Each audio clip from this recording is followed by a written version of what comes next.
Welcome once again to Lehto's Law. Here's Steve Lehto. It's been a little bit since we've talked about the RV industry, recreational vehicles.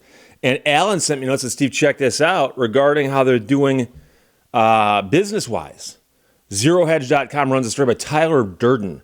RV downturn drags on. Winnebago issues profit warning. So, I'm not sure how many people in my audience own RVs. But I'm also curious as to how many people in my audience have invested in the RV industry, like bought stock in these companies. I'm known for some videos warning people. You got to be careful what you're getting yourself into if you buy an RV. Just know what you're doing. Just know what you're doing. But I did have the video entitled, Don't Buy an RV. So sometimes I do, come out and say my thoughts on these things. I don't own a recreational vehicle, but if I did buy one, I'd buy one used and make sure I got a decent one at a good price. However, Winnebago Industries issued a profit warning ahead of its presentation at the Global Consumer Technology and Services Conference recently, citing weakening demand across the RV market and increased macroeconomic headwinds. Those hurt. Macroeconomic headwinds. For the third quarter, Winnebago forecasted net revenue of $775 million, falling short of the Bloomberg consensus estimate of $810 million.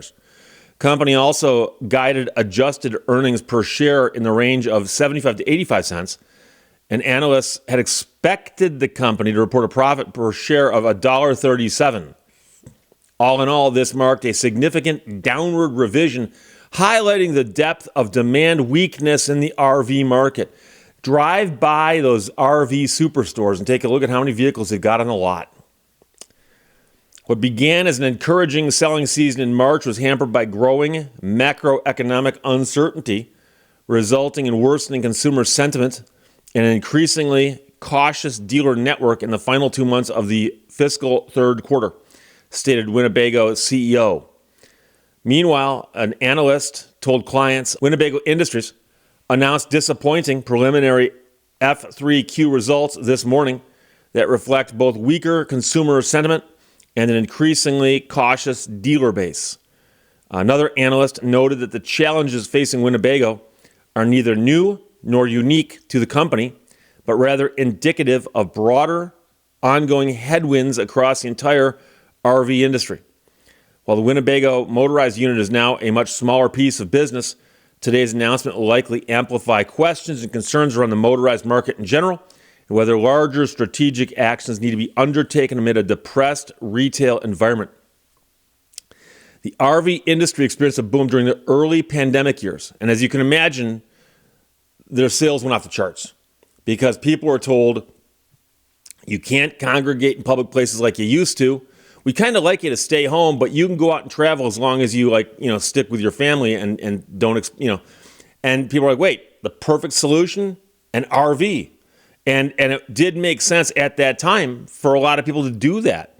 So there was a zero interest rate environment ushered in by the Fed chair back then that unleashed a flurry of retail demand.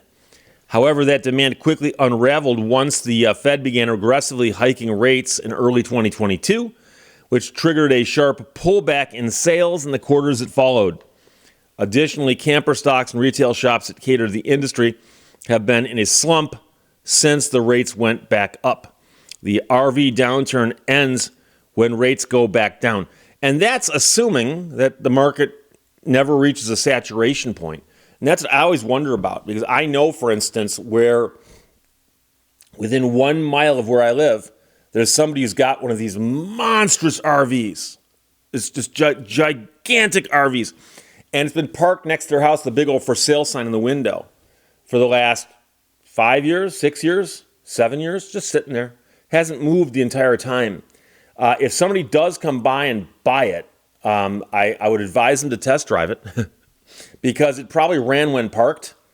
But what happens to an RV that's been sitting in someone's side yard for 5 years in the land of woodchucks and raccoons and all kinds of other things, squirrels, that might want to find a nice hiding place up there in that engine compartment, which is so warm and cozy. I understand if the vehicle's not running, it's not going to get that warm, but trust me, it beats being outside exposed to the elements directly. But A bigger question I've always had is I know where along I-75, for instance, there are at least two different places where you can simply turn your head as you drive by and see dealerships with literally acres and acres and acres of inventory. And I've always wondered how dealers, and I'll admit I've never shopped for an RV. I've always wondered how dealers present that to a customer who's shopping. Because a customer who comes in and is shopping looks around and goes, wait, you've got how many of these units? Okay, you'll give me a deal, right? I mean, you'll give me a deal because right up the road is another dealership with just as many acres as you've got. And so I know they're going to pull the old, well, this thing right here, it stickers for 150, but we'll give it to you for 145 just today. Like I said, I've always wondered about that. But the other thing I'm going to tell you, and I like to mention this when I talk about RVs, when we're talking about recreational vehicles, and it doesn't have to be self-propelled, although they mention that prominently in the article. There are some that you tow behind another vehicle, like a fifth wheel or something. And then there's the pop-up type things that you would tow with a trailer hitch. And the whole class of vehicles, the reason I lump them all together is that in many states, the lemon laws do not cover them. Now, there are a few states that do, but the vast majority of states don't. So I've had people call me and they say, Steve, I bought a brand new RV. It cost $250,000. It broke down. It spent 90 days in the shop. In the first 100 days I owned it, I think it's a lemon. And I'd say, well, colloquial term lemon, yes, but legally no. Why not? It's not classified as a vehicle covered by the lemon law. It's not in Michigan. And so that surprises a lot of people. But then again, boats aren't covered. Motorcycles aren't covered. Now, there are laws that cover them, like the Magnuson-Moss Warranty Act. But I can tell you that dealerships and manufacturers a long time ago decided that rather than buying any of these things back willingly, they would require litigation and lots of it. Without lots of that litigation, they ain't buying nothing back. And I mean, I've had some stories, and I've done videos about them. I'm not going to repeat the stories now, but I've done stories about some of the horrendous RVs purchased by clients of mine and how much of a fight the manufacturers put up. Just it's like Armageddon to them. And it's like, you guys really think that that's okay? That my client bought a vehicle and the first 100 days they had it, spent 90 days in the shop because it wouldn't run? Well, yeah, but the lemon law doesn't cover it. Yeah, but the Magnuson-Moss Warranty Act does. Yeah, but the Magnuson-Moss Warranty Act doesn't give a bright line as to how many repair attempts or how many days in the shop makes it defective. So we'll litigate that because we think the number would be above 90 but below 100. And it starts sounding more and more like they're saying it would have to be in the shop 100 days of the first 100 days of ownership. But even then, I think they'd fight it. I think they would. So the point is that right now, if you have invested in Winnebago and bought their stock, I'm not here to give stock advice. I am not.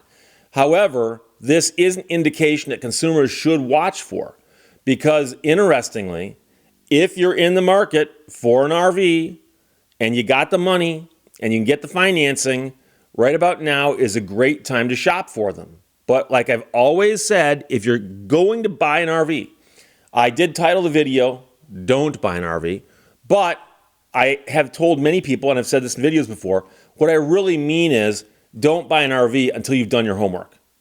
Know what you're getting yourself into.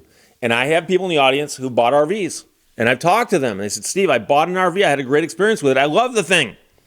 And I'll say, do you have any trouble with it? Oh, yeah, couple things, no big deal. I just take care of myself. People who are handy often enjoy RVs and don't mind having to fix things every now and then.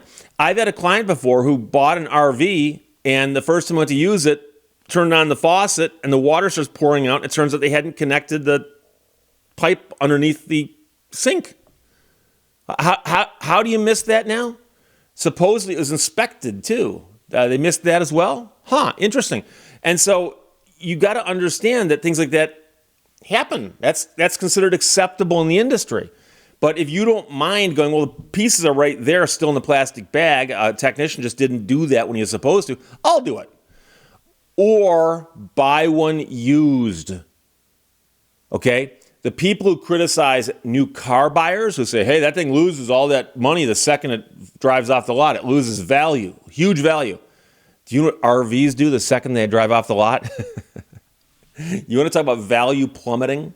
Now, if you want to buy the RV yourself brand new and use it and get your money's worth out of it that way, like I said, do research. But if you can buy a used one, I assure you there are bargains to be had. And if nothing else, there's one a mile from my house. Now, you may have to either evict the squirrels or make peace with them, train them, domesticate them, let them into the living unit, and feed them, okay? But I bet you can get a great deal on it because I know someone right now who hasn't been able to look out the side of their house for the last 5 years. And they'll be able to if they can move that gigantic monstrosity out of the side yard. So, Alan, thanks for sending this from zerohedge.com. Tyler Durden wrote it. RV downturn drags on. Winnebago issues profit warning. Their profits for the quarter are going to be down, as they say. Questions or comments, put them below. Let's talk to you later. Bye-bye. Thank you for watching Lehto's Law. The bicycle is a curious vehicle. Its passenger is its engine.